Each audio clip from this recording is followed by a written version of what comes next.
ఇప్పటికీ ప్రాథమికమైనటువంటి ఆధారాలు కొన్ని సేకరించారు. దానికి సాక్ష్యాలు కావాలి. అది సేకరించే పనిలో ఉన్నారు. ముందు ఫిర్యాదుదారులు కావాలి. ప్రభుత్వ ఫిర్యాదు అంటే గనక చెల్లుబాటు కాదు, కేసు కొట్టుకుపోతుంది. ప్రతిపక్ష నాయకుడి మీద ప్రభుత్వ ఫిర్యాదు అంటే సాక్ష్యాలు ఏం సాక్ష్యాలు ఉన్నాయి? విజయసాయి రెడ్డి ఏం చెప్పారు ఆయన? కసిరెడ్డి సాక్ష్యం, ఏం చెప్పారు వాళ్ళు? విజయసాయి రెడ్డి ఏమన్నా నేను చూశాను నా కళ్ళెదురుగుండా, నేనే ఇచ్చాను డబ్బులు అని ఏమన్నా చెప్పారా?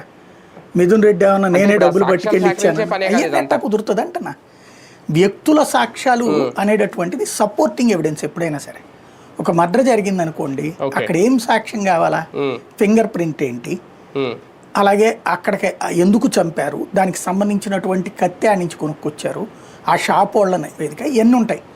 అట్లాగే ఒక అవినీతి జరిగింది అన్నప్పుడు డబ్బులు ఎలా వెళ్ళినాయి, అసలు ఎలా పుట్టినాయి, ఫస్ట్ ప్రభుత్వ మద్యం దుకాణంలో డబ్బులు ఎట్టా పుట్టినాయి, నెంబర్ 1. పుట్టిన వాటిని ఎలాగ క్యారీ చేశారు, తీసుకెళ్లారు, అక్కడ సీసీ కెమెరాలు ఉంటాయి కదా, ఎలా తీసుకెళ్లారు, బ్యాంకుల్లో వేశారా వేయలేదా, బ్యాంకుల్లో వేయకుండా ఎంత డబ్బులు మిగిలినాయి, ఇలా మిగిల్చినటువంటి డబ్బులకి అక్కడ రికార్డు ఉందా లేదా, ఈ డబ్బులు పట్టుకెళ్ళినటువంటి ఎక్కడికి పట్టుకుపోయారు, ఎవరికి ఇచ్చారు, ఎలా సాధ్యమైంది? ఎందుకంటే ఇప్పుడు ఓ 100 బాటిల్ మద్యం షాప్కి ఇచ్చారు, 100 బాటిల్ది 100 రూపాయలకి ఇచ్చారు ఒక్కోటి, అక్కడ 1 లక్ష రూపాయలు అయిపోయింది, ఏదో 10,000 రూపాయలు అయింది. 100 బాటిళ్ళు ఇంటూ 100 10,000 కదా అయ్యింది.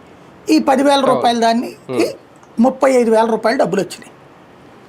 ఈ 15,000 రూపాయలు అకౌంట్లో పడాలి, గవర్నమెంట్ అకౌంట్లో.